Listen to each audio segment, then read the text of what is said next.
little confusion. Indeed, Judge. Apologies. Not required. It happens.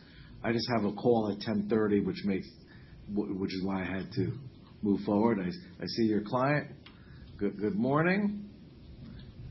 All right. Okay. This is the motion for reconsideration filed on behalf of Mr. Van Tubergen in the BlockFi matter. Let me have appearances, please. Good morning, Your Honor. Joe Magalays of Eckert Siemens on behalf of the creditor, John Van Tubergen. Good morning, Your Honor. Tristan Axelrod, Brown Rudnick LLP for the BlockFi wind down debtors. And it was 50-50, and my apologies. I knew I mispronounced it. The hard G versus the soft G, Mr. Van Tubergen. All right. Needless to say, I know there was a supplemental filing on behalf of Mr. Van Tubergen yesterday that the court had the opportunity to review. I've reviewed the pleadings. This is not our first go-around in this matter of these issues. So let me turn to Mr. Magalays. Good morning. Thank you, Judge. What would you like to highlight or add? And I take it, Your Honor, Your Honor had an opportunity to review my client's supplemental certification, Judge. I did. Thank you. And this court is obviously always, on point with that. So I just wanted to make sure. Thank you, Judge. Judge, just generally speaking, first of all, thank you so much for your time, consideration, and courtesy. I believe this is the second or third motion for reconsideration I filed before Your Honor on this matter, and a lot of judges would be cantankerous by now. So I just want to say off top, on a human level, your good-natured spirit is very much appreciated, Judge. We're just getting better at it. That's the way I look at it. It's practice. And Judge, and by the way, I'm dealing with, in a moment of levity, if I may say, the gnarliest shaving cut I've really had since I was a teenager. So just bear with me, gentlemen. It's quite all right. It happens. I'm glad you're not in court bleeding over our furniture. So that's fine. Yes. Judge, consistent with the directive on remand, we're just trying to get this issue of the missing ETH correct. These issues are tricky. They're nuanced. We believe that we spotted a couple things in the court's reasoning that warrant further review. And I do want to echo something my client said that has really resonated with me, which is, he said to me, Joe, I feel like I'm seeing these numbers for the first time. And, the court may agree or disagree with that. Mr. Axelrod will most likely disagree with that. But point being, the more we drill down, I think, the closer we get to the truth. Now, legally, we have stuck with our frontline argument that the correct number is 895 ETH. And I hearken back to one of the original findings this court made in its first decision, which was that Mr. Van Tubergen's mathematical framework analysis of the subject loan that we're talking about, it did make sense. And Judge, by the way, I'll just say this very briefly at this point. That's why I think the 60% versus 50% LTV discrepancy, because the court found that it was consistent with traditional loans, but it was a unique loan. I think that's relevant because that's one of the things that Mr. Van Tubergen's mathematical framework highlighted. And so when this court said that this LTV was consistent, I just want to bring the court back to when it originally found that Mr. Van Tubergen's framework made some sense. And so, we stuck with our frontline argument that 895 ETH was owed. The district court raised the prospect of 245 ETH being owed. This court came out differently, came to zero. And on reconsideration, our point is, whatever the case may be, it can't be zero. And one of the points that we raised was that there is a portion of the ETH that they were credited as posting that seems to be unaccounted for. That is that 296.571 amount, because the loan liquidation summary reflects a rollover amount available of 1,718.358. And Mr. Van Tubergen's point is this is unaccounted for, and for us, this just raises the specter of a lack of confidence in the records that BlockFi has presented. And this gets back to what I led with, which is we just want to keep drilling down on the truth. And I go back to the case that's still on appeal, where one of our main arguments there is what was the pricing metric that was actually used, because we believe we're the only ones that actually put it on the record. And so we don't believe that BlockFi should be entitled to deference on records. We really want them to be forced to prove every contention that they make. In terms of the price spike argument, the same thing, Judge. I know that they're in their reply, they are trying to rely on the pricing that Mr. Van Tubergen set forth in the aforementioned mathematical framework analysis of the subject loan. I looked at the response, specifically paragraph 29, and I'm still not seeing it, Judge. So, we really think that they have not shown that the price went up in a way that would have trumped the district court's concern that the full portion of the ETH, even under their arguments, was not posted. And that delta would have been 245 ETH, I believe. And as to the Scrivener's error argument, Judge, my client set forth a lot of points, both in our main papers and also the supplemental certification. It is a rather large difference, Judge, as we know. Now, Your Honor still found that it was akin to a clerical error. But my point, Judge, is that I want to highlight now is the who, what, when, and how the error has never been shown. Like precisely how did it occur? Who committed it? And what was the fallout of it? Was there anything contemporaneous at the time? The case law that Your Honor cited did feature specifics as to the who, what, when, and how. Whereas here we have something that wasn't even raised pre-bankruptcy. And to me, that suggests that it was a legal argument invoked by highly competent and skilled counsel rather than what actually happened as a matter of fact. And so, Judge, and I'll end my opening here with this. As part of the supplemental proceedings that we're requesting, we do think it makes sense to force BlockFi to document the factual nature of the Scrivener's error. Not just that, oh, whoopsie, right? But to tell us how. Because as Mr. Van Tubergen went chapter and verse, there would be a lot of errors that, there would have been many, multitude of Scrivener's errors littered throughout the document, including in the truth and lending statement. All right, fair enough. Thank you, Mr. Magalese. Mr. Axel. I'm going to get another paper towel. Go ahead. Thank you. Mr. Magalese has left the picture. Should I wait for him to return? I'm sure he could hear. He's just grabbing a napkin. Indeed. Tristan, we're good. We're good, sir. Thank you for your courtesy, sir. Yeah. All right. Thank you, Your Honor. So we've now, as counsel referenced, been through the reconsideration drill a few times. Unfortunately, for reasons that I'll try not to beat on too much, we have to create a record today. So I just want to set forth, as we all know, the bankruptcy rules don't create a standard for reconsideration. It is understood that incorporated are Rules 59E and 60B of the Federal Rules of Civil Procedure. That's what we are here today to discuss. They set forth standards for reconsideration or relief from a judgment.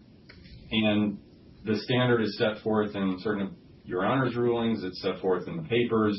But basically, there's four things that we might be looking for. There's clear legal error, there's manifest injustice, a change of controlling law, or newly available evidence. There's been no change of controlling law. I don't think that's being argued. Notwithstanding that Mr. Van Tubergen may be seeing numbers for the first time. We're not talking today about newly available evidence. There actually was an argument about that earlier, which had to do with a document that was emailed to Mr. Van Tubergen 6 years ago, but we're not here today talking about that. So the standard that this court needs to address, I believe, is either clear legal error or manifest injustice, not merely re-arguing what has been argued about now for at least months, if not 2.5 years, if not 4 years. This motion for reconsideration is re-argument of a lot of different points. It does not address the standard, much less needed, for reconsideration. And most of the arguments that we've heard are just not correct, and so we're going to walk through them. The first reconsideration argument has to do with what's been referred to as the rollover from the prior loan into the E43 loan, the E43 LSA, which is what the operative contract concerning what we call the missing ETH. Mr. Van Tubergen says he's now looking at these numbers and the rollover should have been 1,718 ETH instead of 2,014. I want to start out, before we go too deep into the woods on this, by quoting from the holding that is seeking to be sought to be reconsidered here. Nothing, this is from page 5, to Your Honor's opinion. Nothing in the agreement, referring to the E43 LSA, suggests that BlockFi as lender was obligated to supply cryptocurrency collateral for the benefit of the borrower. And Mr. Van Tubergen's position that BlockFi was required to post collateral is not supported by the operative contract. Accordingly, regardless of the collateral amount referenced in the E43 LSA, the obligation to post sufficient collateral rested at all times with Mr. Van Tubergen. So as we talk through these issues that surround how much collateral there was supposed to be, I think it's important to keep in mind that that is all about a secondary holding in Your Honor's opinion. And there is no part of the motion for reconsideration that seeks reconsideration of the holding that if you look at the contract that Mr. Van Tubergen negotiated and executed, he was required to post collateral. He did not do that. There was an integration clause.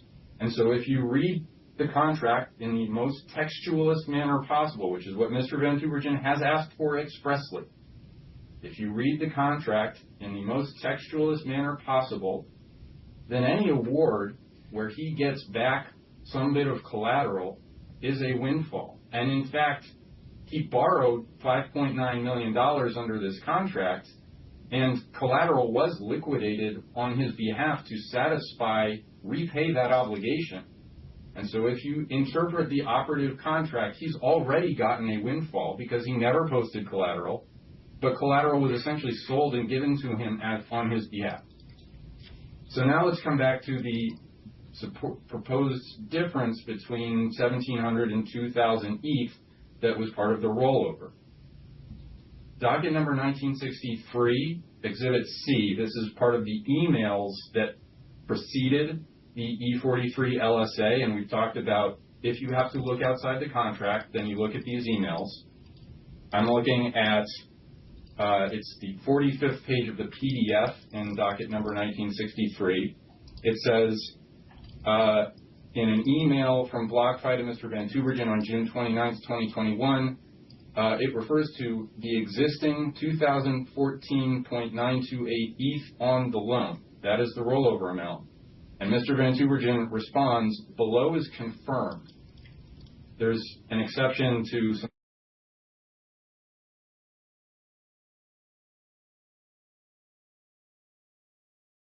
And so we have, starting in 2021, an agreement that the rollover was 2014 ETH, going through an agreement that then supersedes those emails, and then years of litigation around this. And this is the first time that we have heard, oh, it might be 1,700 ETH.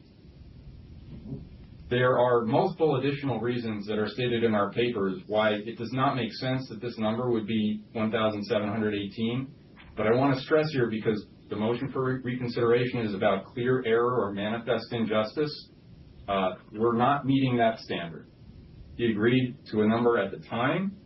He signed a contract. This was never raised in 4 years. The second issue, Mr. Van Tuvergen says that the court inaccurately found that the LTV ratio under this contract was 60%, which was the usual, and in fact, the usual may have been 50%.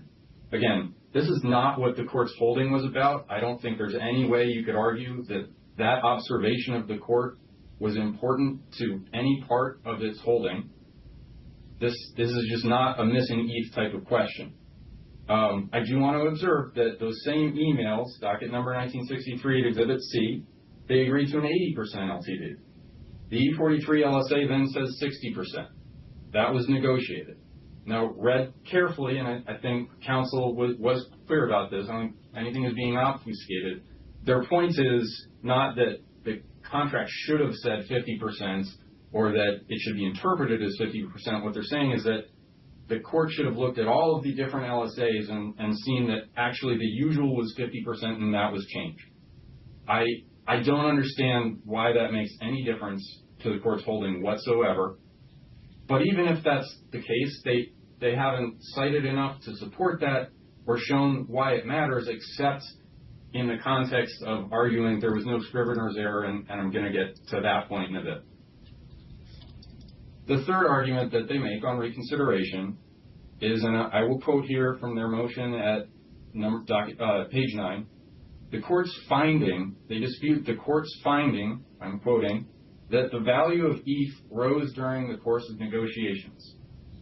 Here's what the court says in its opinion.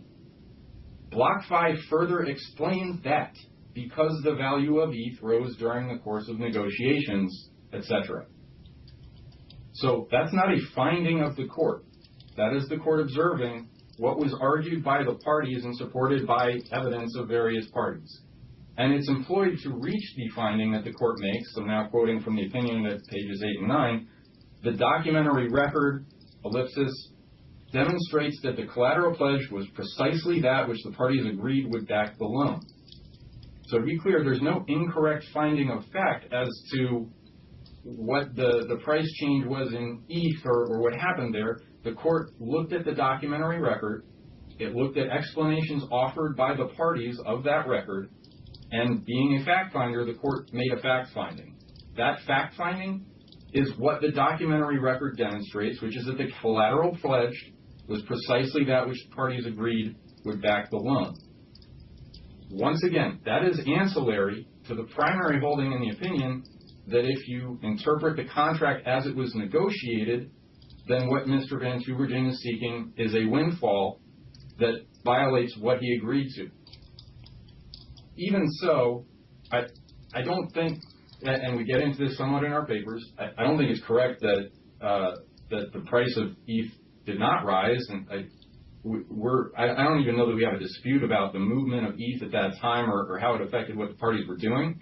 If you look at the June 29th emails, you can actually see that Mr. Van Tuvergen is acknowledging movements of ETH prices. He says, this offer does not expire today and will continue to be available until I identify a safe purchase price amount. So obviously the price was increasing. He was waiting for it to drop so that he wouldn't be at risk of an LTV default immediately when it was executed. Even so, the argument is just wrong about what the court was finding. And even reading the motion to reconsider most charitably, this is just the second bite at the apple. It's just saying the court was maybe wrong about some little thing, and because of that, it has to reconsider every portion of what it ordered and why. Finally, we get to the argument about whether or not there was a scrivener's error and what that means. Once again, there's an integration clause. Mr. Van Tuvergen argued the terms of the contract apply. He's not even seeking reconsideration of that, and the contract is binding. Under the terms of the contract, he had to post collateral. He didn't. So any collateral that was credited to him violated the contract, and he's already gotten a windfall. Anything more is a greater windfall at the expense of BlockFi's creditors. So I'm not sure that any of this really matters. But setting that aside, the court looked at the entire documentary record and held that BlockFi's explanation of how you get to the amount of ETH that was pledged whether you need to look at parole evidence and why, what that parole evidence suggests, the court found that BlockFi's explanation was more persuasive, and I would submit it's the only reasonable explanation. That only brings us back full circle to what was argued about and ruled on before. One of two things has to be true. Either the contract applies and you interpret the contract as it was written, in which case Mr. Van Tubergen is seeking a windfall, or you can look outside the contract and look at what the parties intended. And we've had a factual ruling looking at a lot of evidence about that, and it shows that any additional Ethereum, any additional collateral credited to Mr. Van Tubergen at this point is also a windfall to him because it's just not what they negotiated. It doesn't make any sense. Your Honor, I want to close again to make a record here, and I'm going to sound like a broken record because BlockFi has now said this many times. Mr. Van Tubergen made risky bets. He lost an unbelievable amount of money betting on the price of Ethereum tokens. And this litigation is the only way that he gets it back. So he's holding up a massive process. He's denying recoveries to creditors of BlockFi, making purported settlement demands that we can't even engage with consistent with our fiduciary duties. The arguments we're hearing broadly contradict all the evidence. They're just an appeal of what's been said before. The fact that Mr. Van Tubergen is seeing numbers in a new light is not relevant to any legal standard here. Mr. Van Tubergen could even win on all of the arguments he makes in the motion to reconsider, and he would still lose because he hasn't even addressed the primary holding of the opinion as to whether the text of the contract that he negotiated should control. Nothing that we are talking about today supports a finding that this court made any error, let alone a clear legal error that creates manifest injustice. The court looked at a lot of evidence. It made a fact finding. That's how this works. And Mr. Van Tubergen will surely appeal. That's what you need to do here. We will entertain settlement offers. I can tell you there's been nothing that any of our stakeholders, the plan administrator, the oversight committee, creditors, are allowing us to even entertain at all. But there's a standard for reconsideration. That is what we're here for today, and he's not even close to meeting it. All right. Thank you, Mr. Axelrod. Back to you, Mr. Magalese. Judge, I just want to make two points in reply. I'll be brief. So we're not here on a case in chief. We're here on remand, and the district court made a finding that it was not my client's obligation to post the collateral.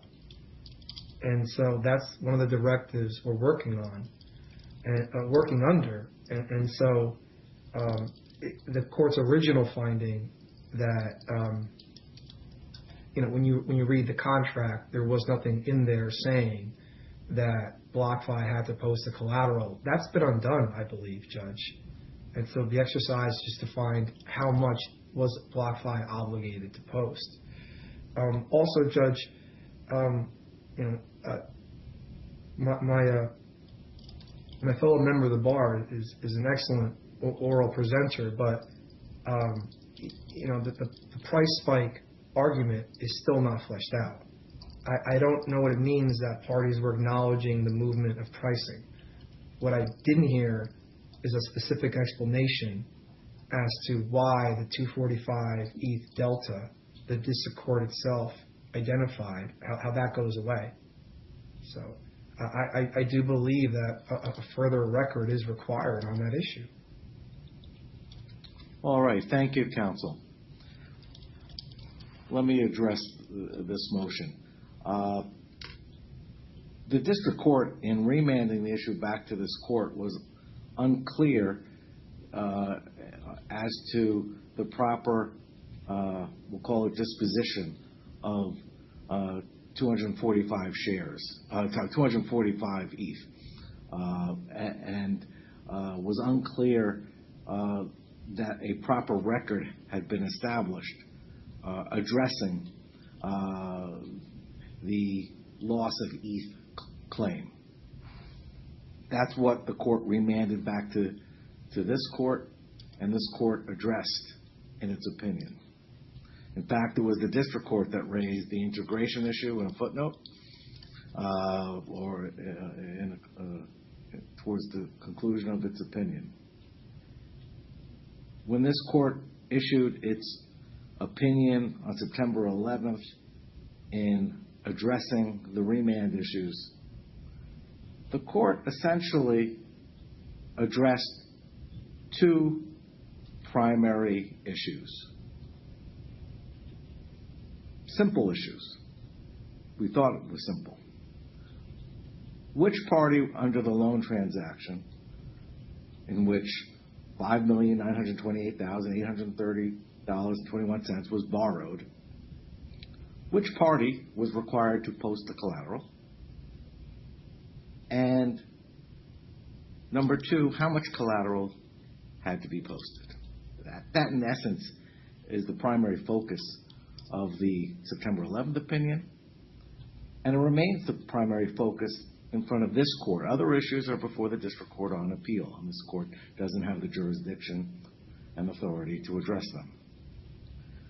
Well, as argued by the wind-down debtor, this court finds that there's been no showing under Rules 59 or 60, taking into consideration 502J, that the court has made either a clear error or that there's a manifest injustice. We go back and look at the initial question as to who was required to post the collateral. If the court accepts the suggestion of the district court that there was an integration clause at play, and of the parties, and of the movement, the inquiry stops because it's clear that this loan transaction is consistent with virtually every loan transaction. There's an obligation of the borrower to post the collateral. And that's clear from the language of LSA E43. If the court looks beyond, and this was reflected in my opinion, prior opinion, if the court looks beyond the four corners of LSA E43 and takes into account the available parole evidence and other documentation, there's no change in the conclusion that the borrower was responsible for posting the collateral. The court observes that no documentation pointed to BlockFi's responsibility to ultimately post the collateral that secured a loan that it was making to Mr. Van Tubergen. That's not how lending works. Lenders don't provide the collateral. They provide the funding, possibly in here, to acquire the collateral. But going beyond that, then if we go to the second question, the parole evidence confirmed for this court, as it found, that the amount of the collateral that was agreed to be posted was in an amount that took into account the rollover collateral from LSA's 7A5 and required an additional posting by the borrower of 1,320 ETH for a total collateral base of 3,334.93 ETH. That's what the parole evidence informed the court. And again, the other issues that have been raised today do not detract from those findings. So the court is not prepared to find either clear error or manifest injustice or any of the other requirements under Rules 59 or 60 have been satisfied unless neither has 502J. The court will leave the parties to their appellate rights. I'll ask BlockFi to submit a form of order. Yeah. Thank you, counsel. Have a good day, everyone. Have a good. Take care. Be well.